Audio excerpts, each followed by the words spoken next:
Hey guys, I'm back with another video. So today, turn my camera on. Okay, hey guys, I'm back with another video. So today we're gonna be listening to some reactions. Not reactions, what am I talking about? True stories. We're gonna be watching today. So let's go right into the video. My name is Liam, and I'm 22 years old. This is the story of how I got stuck in my crush's dressing room and became a witness to some shocking things. I developed a crush on Carla a few months ago when I first joined the dance club at my college.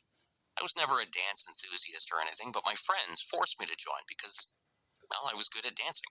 But this decision became a blessing for me when I first laid eyes upon Carla. She was in the dance club too and was in the same group as me. In the beginning, I was attracted to her looks. She was a pretty blonde with striking blue eyes, pink lips, and she used to dance effortlessly. It was simply kissing the air. I was in complete awe of her talent. I think most of the guys in the dance club admired her. But my feelings for her started to grow when I was paired together with her for a performance. I was beyond ecstatic because I got to rehearse with her every day. I got to know her more closely. She was simply amazing in all aspects. There was a step in our dance where I had to lift her up in the air for 5 seconds. First of all, it was really intimate for me because I had feelings for her, and touching her in any way only meant fueling those feelings. Secondly, Carla was a perfectionist, and rightly so. She excelled in everything, so it naturally made me nervous to be this close to her. In my nervousness, I accidentally dropped her for the first few times of the rehearsal and was really embarrassed about it. But Carla was so understanding and accepting of me. She never complained or whined, despite my poor performance, and always encouraged me to give my best. Her words of kindness helped me in improving, and I got it right after a few times. My feelings for her now went beyond physicality. I'd started liking her as a person and admired her for her qualities. I wanted so badly to ask her out on a date, but just didn't have the guts. She was so pretty and so popular, she was bound to have a boyfriend, and even if she didn't, there was no way someone like me could ever have a chance with someone like her. She would reject me outright if I ever asked her out. So these thoughts always plagued my mind and depressed me a lot. My friends noticed and asked me what was wrong. Well, I told them everything, and they came up with a plan. They asked me to write a confession note to Carla and place it in a dressing room of the dance class. This way I wouldn't have to confront her directly and face rejection to my face if she was already committed. I signed my initials on the note so that if she liked me back, she would know right away who I was, and if she didn't, I could always deny writing the note, saying there are lots of people with the same initials. So one day, after everyone left the dance room, I quickly snuck into Carla's dressing room, and I was just leaving the note there when someone walked in. I had no other option but to quickly... So guys, this guy, this stupid guy here, shall colour that in red. This stupid guy here snuck into somebody's room. That's kind of stupid. Okay. Let's get right back into the video. I don't know. I just hide behind the racks of clothes. I took a peek through a gap and saw it was Carla who had just come in. My heart was ready to jump out of my chest. I wasn't ready for this. I had no idea she'd be there at that time. It was just my bad luck. I had to cover my mouth to prevent myself from screaming when she started taking off her clothes. This isn't what I'd imagined when I agreed to my friend's plan to sneak in here. I didn't want to invade her privacy like this, but I couldn't look away either because the slightest movement would give away the fact that I was there. So this is how I came to see everything. She took off her rehearsal clothes, put on some fresh ones. Sure, she was my crush, and seeing her doing all this was my wildest fantasy, but I felt guilty for invading her privacy. This was without her knowledge.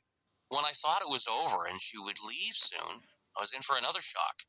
The door to the dressing room opened again, and someone else came in. Well, she was a girl who I didn't recognize at all. I heard some whispering between them. I was hiding at this point, but I had to take a peek into this apparent secret. I wish I hadn't, though, because what I saw shattered me completely. First, I was confused as to what was happening, but then my confusion flew out the door when Carla and the girl started making out right in front of me. Of course, they didn't know I was there, and that's what made it worse. I'm sure all the color drained from my face. Too many thoughts were running through my mind. Carla was not into boys, while she pretended she was in public. This also meant I had no chance to date her. And biggest of all, I was still stuck in her dressing room. In my panic and shock, I accidentally took a step and knocked off some of the clothes onto the floor, and that's how I was exposed.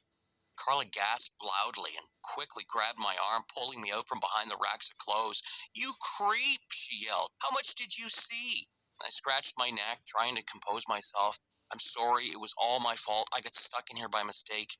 But I'll be honest with you, I saw everything. Why do you even bother telling people that you're interested in guys? If you utter a single word about this to anyone, I'll report you to the authorities for..." That girl looks happy. Literally. This girl right here looks happy. I don't get it. "Stalking me and invading my privacy," she threatened. Well, now I'm in a sticky situation. I watch her leading guys on in front of me all the time. She's gone on lots of dates with them only to break their hearts. This doesn't sit right with me, because I know she's just doing it to cover up the fact that she's into girls, which isn't right. Okay. Well, what can I do? That's the... Actually, no, I'll watch, my tongue won't stop growing or something like that.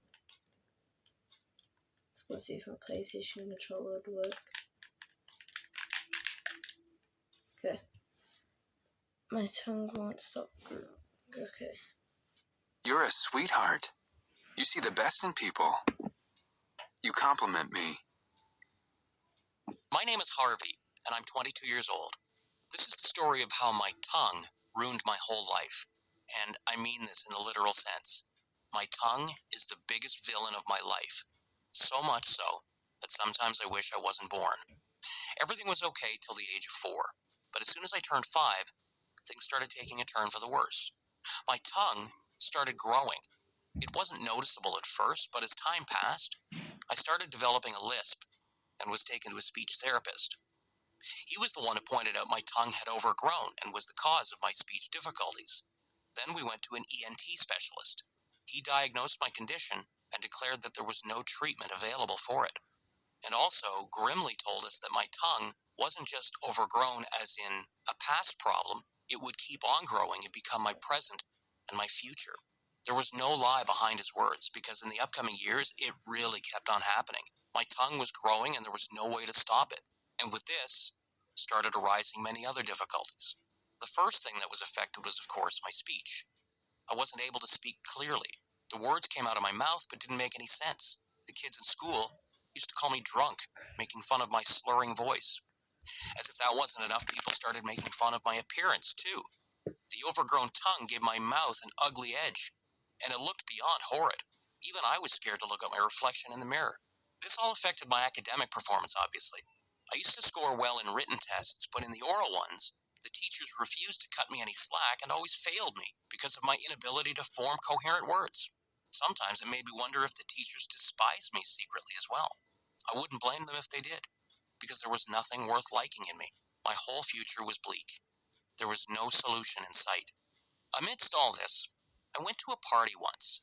It was because my parents forced me to socialize, which was impossible considering no one was ever too keen on talking to me. I simply occupied a gloomy corner at the party and waited for it to be over. It was halfway through the party that a girl approached me. I was shocked because no one had ever tried to talk to me before, let alone a girl. I was embarrassed, too, because I couldn't communicate with her properly. She didn't give me the chance to talk, though. She started saying that how she'd always observed me in class and had always had a crush on me. I was speechless. How was that even possible? Don't get me wrong, she said. I always felt bad that people secluded you like that, but never had the courage to confront you until today. I saw you sitting here all by yourself and took this as my opportunity. I had a feeling that something was really fishy going on here. I didn't want to doubt her and jeopardize my only chance at making a friend, though, so all I did was just nod my head in agreement. That's how I communicated with her the whole night, through gestures, because I was too embarrassed to speak and make a fool of myself. Towards the end of the night, she placed a hand on my shoulder and leaned towards me to kiss me. This was a completely baffling experience for me. First, she approached me out of the blue, and now she was kissing me within a matter of hours? But who was I to say no to my only shot at happiness? As I said earlier, I didn't want to doubt her and ruin my chance at making a friend, but she pulled away as quickly as she kissed me. She made a disgusted face at me and spat at the ground. I was shattered to the core at her change of behavior. It was a dare, she told me with the same disgusted expression. I was dared to kiss you. No one in their right mind would kiss you willingly. Whatever hope or life was left within me was taken from me at that moment. My heart was breaking in a million pieces, and I had no desire to continue my pathetic life. My parents consoled me, and for my sake, they allowed me to drop out of school and start taking online courses. My life was now confined within the four walls of my home, but I think I was happier to shut out people who did nothing other than give me unbearable suffering. There was no future ahead of me, and I didn't even dare to hope for one, because whenever I had dared to dream in the past, it had all shattered within a matter of seconds. My parents were worried about me. They couldn't bear to see the problems caused by my ever-growing tongue. Sometimes it would start bleeding on its own, and I'd have to be hospitalized because of the loss of blood. During one of these instances, when I was hospitalized, a renowned doctor was visiting for a conference. He studied my case and showed interest in finding a cure for it. With our permission, he prepared to perform a surgery. But, as I said earlier, I didn't dare to hope again. Little did I know that I'd be proven wrong this time. The surgery was successful, and my disability was cured. It was nothing short of a miracle. It took me a few months to believe that it was actually true. I couldn't stop staring and admiring my reflection in the mirror. There were stitches around my lips, but it was better than the overgrown tongue. I've enrolled in a college now to continue my studies, but yet again suffering is in store for me. People are still reluctant to talk to me. My speech isn't yet improved. Everyone calls me a freak because of the stitches around my mouth. My job prospects are dim too because the recruiting companies say that my personality... This is the end of the video, so see you later, guys.